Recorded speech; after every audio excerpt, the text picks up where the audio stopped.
In this episode of the Locked On NBA Big Board podcast, Krysten Peek is back again, and she is going to share her thoughts on the top performers at Hoophall West. She is going to give you a front row observation of some of the prospects that we are going to be talking about in future NBA drafts.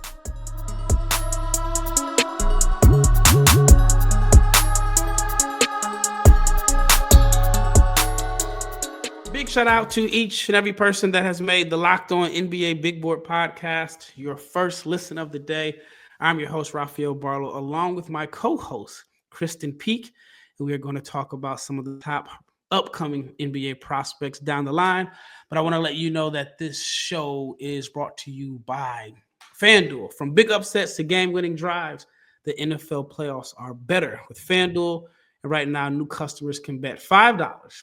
You get $200 in bonus bets, guaranteed, win or lose. Visit FanDuel.com to get started. Also, check out the Locked On newsletter. Your favorite Locked On NBA podcast has a newsletter at LockedOnDaily.com. It is your one stop for ultimate team and league coverage delivered right to your inbox every day. That is LockedOnDaily.com. And if you are not subscribed to the YouTube channel, I do not know what's taking so long. It's 2025. Sign up, get subscribed, because we are your daily source for NBA draft content. I love the team that we have together. So make sure you subscribe, like, share, and click the bell so you can be notified every time we drop, because we are not only covering high school, international, and college prospects, but we're talking about guys that we're going to be talking about in the 2027, 2028 NBA draft. And who better to talk about upcoming and future prospects than Krysten Peek, who is all over the country right now covering these guys. So you're home for a few days? Home for a few days, and then I'll go to the Hoophall Classic in Springfield, Massachusetts next week. So a nice little break. But Phoenix was fantastic. There were, I think, 24 highly ranked players that in the senior, junior, and sophomore class that were participating in this. And we kind of had a little bit of everything, Rafael. We had this round robin group where it was the same 4 teams. They just played each other on different days, and everyone played all 3 days. So every team played Thursday, Friday, and Saturday, one game. And on the Thursday night, Perry High School with Koa Pete, who we should mention, like, he was definitely a top performer there too. They didn't tip off until 10 p.m. They lost to Harvard Westlake. They were in the actual tournament. Harvard Westlake, Perry, a few other teams, but then they had to wake up. Perry High School did, and Koa Pete had to wake up the next morning and play the first game against Duncanville at 9 a.m. So a lot of high-level competition, a lot of opportunities for NBA scouts to come and get, kind of a benchmark on some of these top players. And I called 12 games over 3 days for NBA TV, the NBA app. So it was a lot of fun. 12 games? 12 games. Yeah. And you still find time to come on here and chat? I know, like, for me, after 1 or 2 podcasts, I'm like, all right, I'm done talking, just because, it's just a lot of talking. So yeah, 12 games it was a lot. It was a lot. And by the last game, it was so funny because I called it with Adam Finkelstein, who's at for 247 Sports and CBS. And the refs were horrible all weekend. Like, I even said the last game, the championship game, I said, if this happens again next year in Phoenix, I think there needs to be a discrepancy on the refs that we're bringing in, because they didn't know there were EYBL Scholastic games. They didn't know the rules for the EYBL Scholastic League. They were calling 5 seconds. There is no 5 seconds in the EYBL Scholastic League. So just little things like that. But Adam Finkelstein had to make a midnight flight, and it's like 10:55, and De La Salle, they were losing by 20 points to Harvard Westlake. They're like calling a timeout with 8 seconds left. And me and Fink are just like, we got to get out of here. But no, it was a lot of fun calling games with him, and we'll do it all again. He made it. I know what's so funny is, like, I drove out from Vegas. We made the flight and I was booking it. And then I was like, okay, didn't get a ticket. Wake up the next morning. I'm driving in the middle of nowhere in Arizona desert, and I got a speeding ticket, and I was pissed. But anyways. he made his flight. That's what matters. I used to live in Scottsdale, and that 101 and 202 are like the most dangerous highways. Yeah. It's like super dangerous. But anyway, let's talk about some basketball. Actually, before we talk about basketball, speaking of NBA scouts, so I was in Oregon for 2 games. I was at the Oregon-Illinois game and Oregon and Maryland game. I ran into quite a few NBA scouts. Obviously, between the players on Illinois and Maryland, there were a lot of different scouts there. And one of the common things that came up was how much people are enjoying having you on the podcast. NBA That's scouts great. are enjoying some of your takes. One of the things that it wasn't a scout, but someone mentioned to me a comment that you made about the rankings, about Darren Peterson having a chance to be number 1. And the comment stood out to me was they were like, if Darren Peterson were a Nike kid, they'd be talking about him as a potential number 1 pick. So the person said they were adamant at saying they say you mentioned it, but you didn't go into detail, but they wanted to let me know that they knew what you were talking about and feeling like Nike controls the rankings and Darren Peterson is not getting the same attention he deserves because he's not in that Nike umbrella. I thought that was very interesting. Very interesting. No comment. I am Switzerland this year. No hot takes from KP. Well, they wanted me to know. Okay. They wanted to let me know that they agreed. All right. Anyway, so let's talk about some of the top performances from Hoophall West. AJ Dybantsa, who is the projected number 1 pick, is the headliner. What did AJ do? Listen, all right. First of all, he's making his free throws. That was one thing that we talked about previously. He went 5 for 6 from the free throw line, finished with 23 points, 10 rebounds, 4 assists. They destroyed Faith Family, which is the Dallas school, 80-63. And this is coming back. They spent 15 days in Hawaii, 2 different events. Of course, JJ Mandaquit, the Washington commit, who's also the point guard at Utah Prep, is originally from Hawaii. So they went back there, to kind of give him like a homecoming and have the hometown crowd there. And that was really special. So they went from Hawaii. They spent 15 days in Hawaii. Then they came to Hoophall West for 1 game. It was like a showcase game. And they're going to be in Memphis for some Iverson thing this weekend. So they are on a national schedule. They are traveling like they're a college program. And I think it's really good for players like AJ and for players like JJ Mandaquit, who's going to be at Washington next year. Of course, AJ is headed to BYU to kind of get used to that road life. And the things he was doing, Rafael, I mean, it's just like, and my mom said this, my mom is so sweet. She watches all my games and she is this secret hoop head and she doesn't even know it because she's watching the games to support me. But I came home and she's like, man, that AJ Dybantsa, he just looks like he's just playing with the defenders. I can't believe what he can do. And I'm like, yeah, Mom, you're right. That's exactly what he was doing. He was called for a travel 3 different times during the game. I think he only actually traveled once, but the way that he's just so quick with that first step, that little hezzy, I don't think referees know how to call it.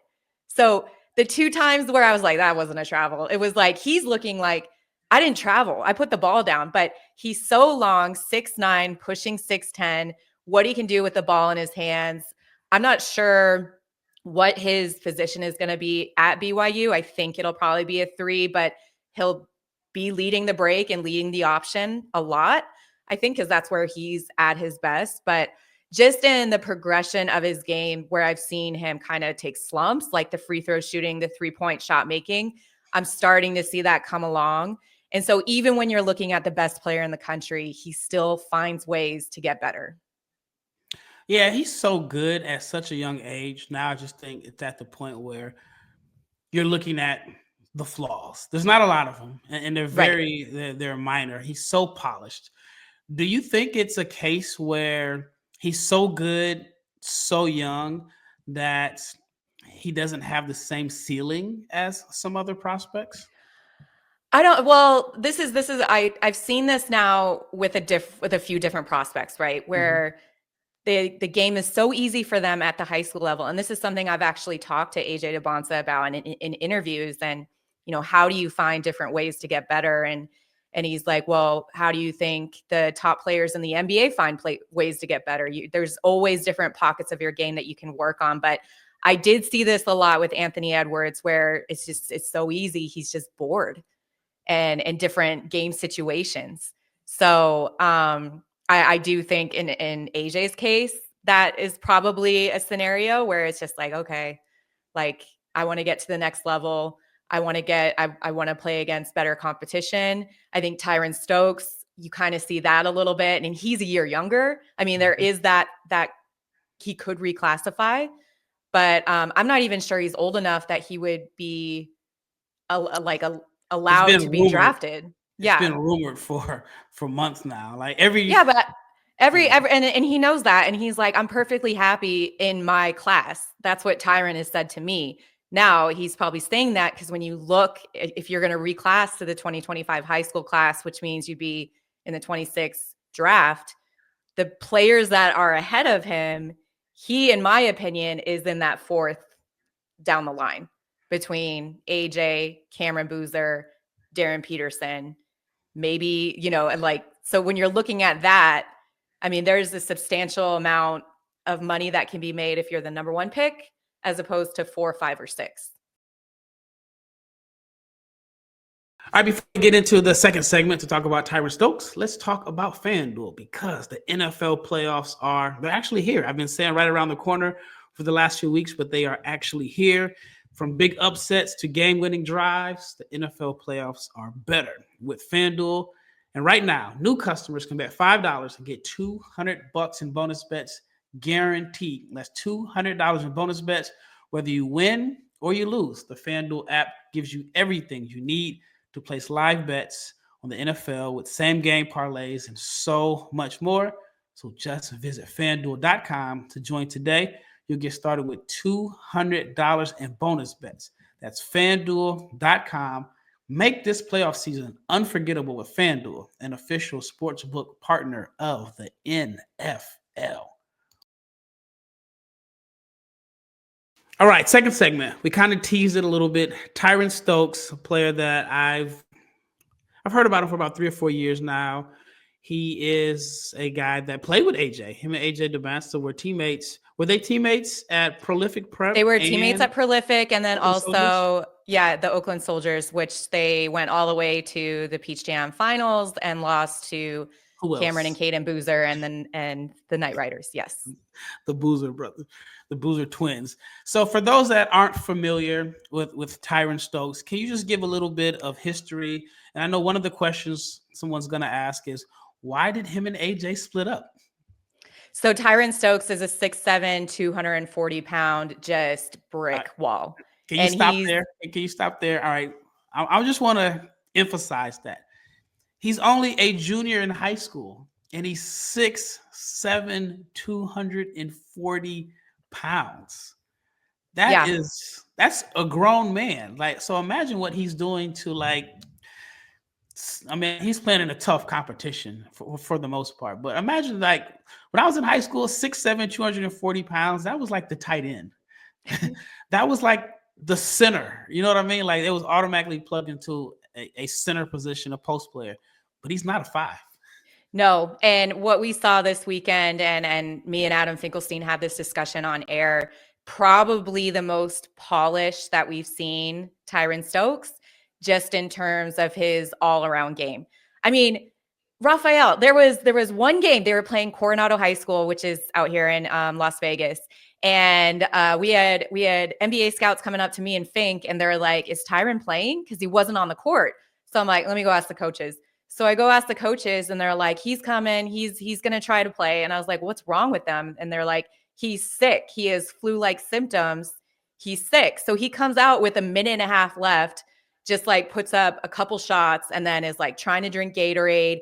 He looks like he's just going to not make it, right? Then the game starts. He was 1 assist away from a triple-double. Like, he was so good. He had 17 points, 10 rebounds, and 9 assists in that game over against Coronado. The next day, when they were playing Sandra Day O'Connor, a local school in Phoenix, I went up to him before the game. He gave me like a side hug and I'm like, weren't you just sick? And I was like, how are you feeling? And he's like, I'm good to go. I'm great. I feel fine. I'm like, okay. Then he had 34 points, 10 rebounds, 4 assists, and 4 steals. Just everything that he was doing that game, whether that is like advancing the ball. I think his passing might be the most underrated part of his game, but the way he was advancing the ball, the way he was facilitating for his teammates. And when you ask, why did Tyran Stokes and AJ Dybantsa decide to not play together?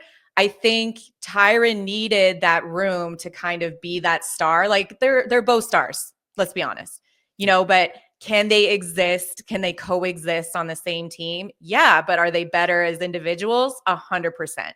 Tyran was phenomenal this weekend.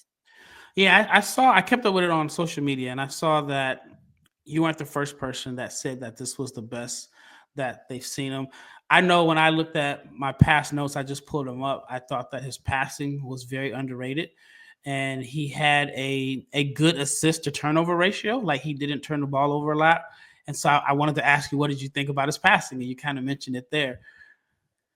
Yeah, his passing looked on point, and then he was running the floor in transition so well. And I think because he's on a new team and his teammates, he had the ankle injury, so he wasn't actually playing until early December. And so now his teammates are figuring out where he likes the ball. I mean, they threw this almost full court pass right at the rim, and Tyran just ran. He like sprinted full court and just like laid it in. It was like a quarterback pass. And you're like, how did he get that ball? Like he's a man child on the court, but his skill set is improving, I think, to be more of that point forward player. And his passing is great. His 3-point jumper is coming along. He needs to still improve in that regards, but the shot is there. He's switched his release. It's a higher release. And, the fact that he maybe has 2 more years of high school left and then 1 year of college before we see him hit the NBA, is insane to me. Yeah, the fact that he's even shooting jumpers is still kind of amazing to me, simply because he's like built like Miles Bridges as a teenager.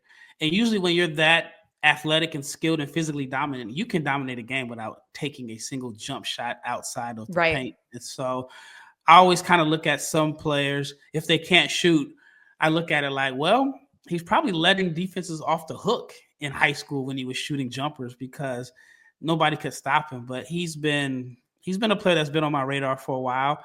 And almost every day I'm waiting for the news that says he reclassifies. And so far, I haven't heard anything. All right, let's talk about Brayden Burries. And this is a player I'll admit I was not too familiar with. You've put him on my radar. Paint the picture for the audience. Brayden Burries, 6'5", point guard. He played for Strive for Greatness along with Bryce James over the summer. And that's when we saw him start to kind of ascend the rankings. He's a top 10 player. I think 24/7 has number 9. And when I talked to him after Peach Jam, I said, I asked this simple question: what's it like to have LeBron James as your coach, for this AAU team? And he said, we are all just sponges, just trying to learn as much as we can from him. And his just the way he's reading the pick and roll so much better now. There were at the Damien Classic, Roosevelt won the Damien Classic. And at the Damien Classic, he had back-to-back games where he had 35 or more points. He wasn't as efficient at the Hoophall West, but still put up pretty good numbers. I mean, this is a guy, he's still uncommitted, but he is a priority for all the 7 schools that are recruiting him. At Tarkanian Classic before Christmas, I saw a coach from all of his top schools there: Oregon, Alabama, SMU, Arizona, USC, Tennessee, and UCLA. So he's one of those players that can contribute right away to any school next year. He's got the size, like I said, 6'5", the shot creation, the 3-point jumper, falls consistently. And if this is the worst I've seen Brayden Burries play this past year, just because they're tired. They won the Damien Classic and then had to come and play 3 straight games, but he was still so effective and efficient. And when we look at that Arizona commit with Bryce James, is there something to that? Are they trying, because the two of them play so well together and are friends, is that going to end up being a package deal? Like, yeah, we will take Bryce James if that means we can get Brayden Burries. I never thought of it from that point of view. And I'll just we'll leave it on there. All right. Up next, we're going to talk about Isiah Harwell, Christian Collins, and Chris Cenac, a guy that a lot of people have as a potential top 10 pick in, what is it, 2026? 26. Yep. The years, because it's 2025 now, and the years are already, I got to get used to being 2025. All right, before we get into the last segment, let's talk about Prize Picks, because basketball season is heating up, even though it is cold the majority of the country, except where Krysten's at, because she stays out in the Southwest. But basketball season is heating up, and there is no better way to get real money action while watching your favorite NBA stars than with Prize Picks. Whether you are a diehard fan or you just love some friendly competition, Prize Picks makes it fun and easy to turn your basketball knowledge into cash. So here is how it works. All you have to do is pick more or less on two players for a shot to win up to 1,000 times your cash. You think LeBron is going to drop 30 points, or maybe Luka is going to get more than 8 assists? Prize Picks lets you pick or make predictions and put your money where your mouth is in just 60 seconds. And now is the perfect time to join. Download the app today. Use the code LOCKEDONNBA. You can get $50 instantly when you play your first $5 lineup. Again, you don't need to win. All you need to do is just play, and you can get a bonus. It's guaranteed, and it's at Prize Picks. Run your game. All right, last segment. So let's talk about Isiah Harwell. I know he is from Idaho. It's not often you talk about prospects, high-level prospects from Idaho. He goes to school in Utah. It's a name that I've kind of heard buzzing for a while. Tell us about his performance at Hoophall West. Isiah Harwell, and I was so happy to see him have the game that he had against Link Academy. He's committed to Houston. He was going up against his future teammate and Chris Cenac, who's also committed to Houston. And they actually played off one another because Wasatch and Link, they switch on every screen. So there were those moments where the two of them were going head to head. But Isiah Harwell, he tore his ACL, and the coaching staff of both his AAU program and also Wasatch took their time. They were like, we are not rushing this. The Houston coaches were 100% behind that. And to their credit, he looks better than I've ever seen him. Just the way he was passing. And Link is a very, very good, very aggressive team. Up until this weekend, I probably would have said that they're the number one team in the country, but they lost twice. They also lost at the Jordan Holiday Classic. So now I just feel like it's anybody's game for that top team, which will make Chipotle Nationals really, really fun this year. But for Isiah Harwell and what he's able to do, he's just so calm. You see him with the ball in his hands, and it was him and Junior County, who's a 6'5" guard, originally from Utah, that were kind of playing off each other in the backcourt, and they were so good. Isiah finished with 19 points. He had 7 assists, and honestly, I think he probably could have had 10 if some of his teammates would have made more shots, and 5 rebounds. So anytime you look at someone who has a substantial injury like a torn ACL, and are they going to be the same person coming back? I think he looks better. He looks stronger. And I think going to Houston next year is just going to make him an even better player. Yeah, Houston has a phenomenal recruiting class. Just describe his overall game. He's shifty without making it look hard. Like he gets to his spots easily. He's not taking dribbles just to dribble. You see those guards. So he's very intentional on turning the corner and getting downhill. Great passer, is always willing to make that extra pass, very unselfish. And then defender, he can defend 1 through 3 all along the perimeter. And there were times where he did get caught in a mismatch, off the post situation in a high-low, and he was able to compete. So that's something that he's still adding to his game. But I loved watching him this weekend, and I told his parents, I said, this is the best I've seen him play. If he's going to Houston, he's got some toughness, and he wants to be coached. You can't go to Houston and play for Samson if you don't want to be coached. So I think that's something that we're going to see from him.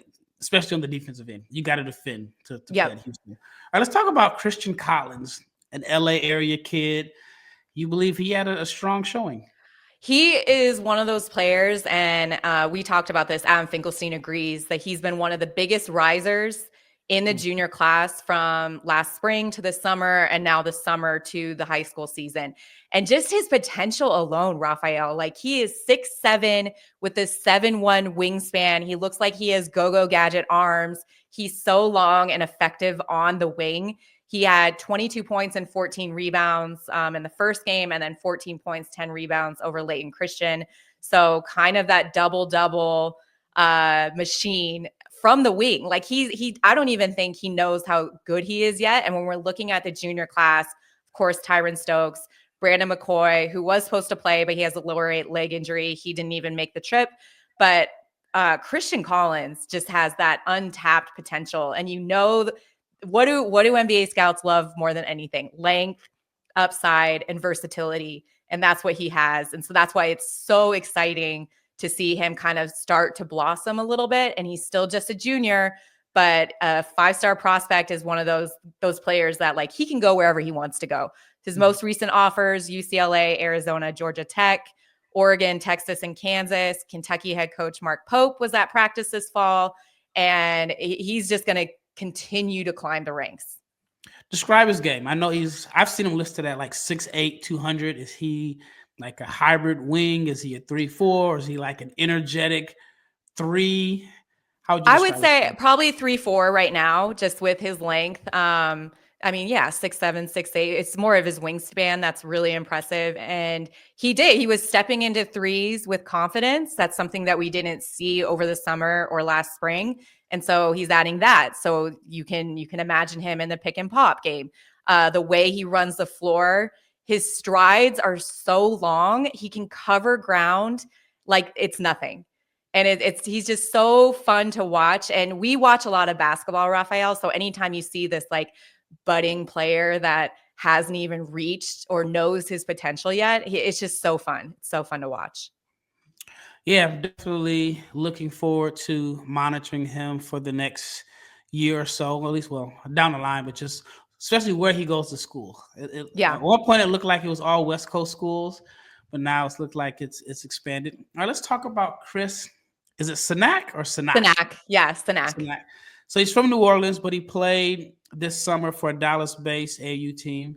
I think it was like Marcus Smart's Young Game Changers team on the Puma circuit. Yep. He has a lot of supporters and fans here in Dallas.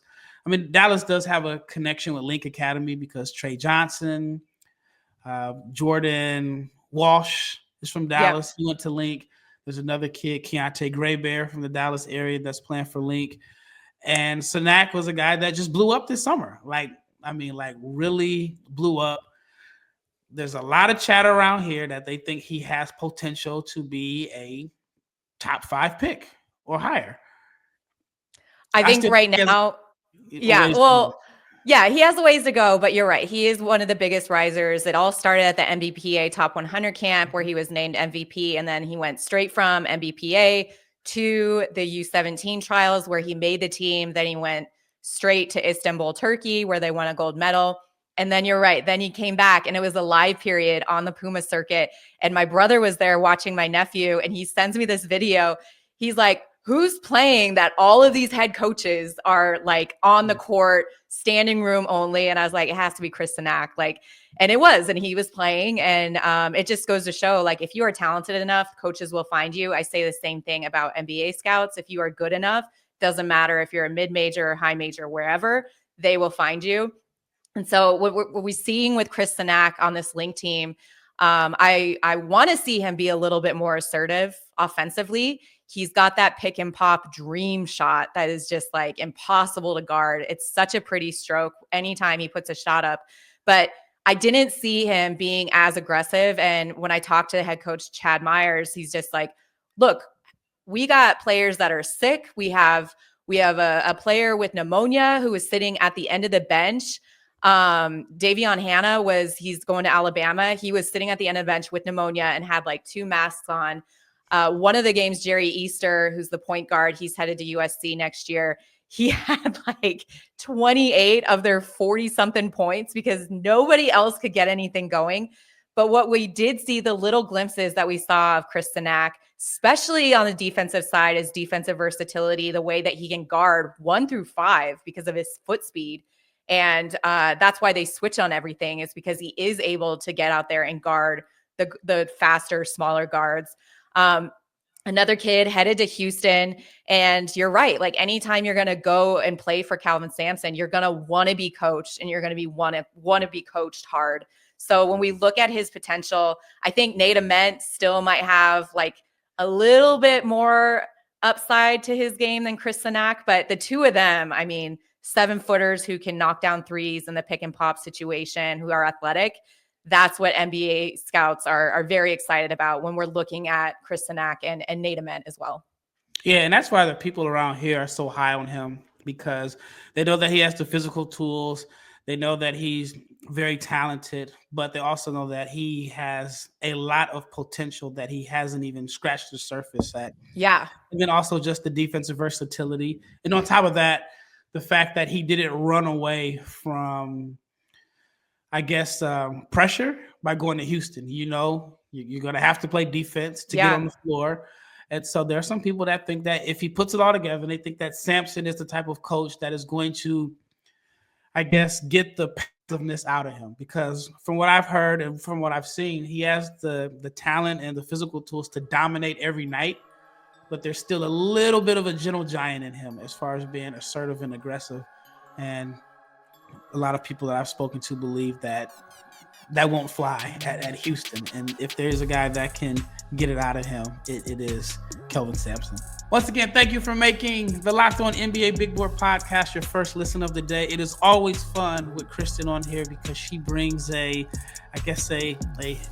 different level of knowledge, especially with the high school players, to this platform. So I'm very thankful to have her on. But once again, thank you for making this your first listen of the day. Check out the Locked On newsletter at lockedondaily.com. And we are out of here.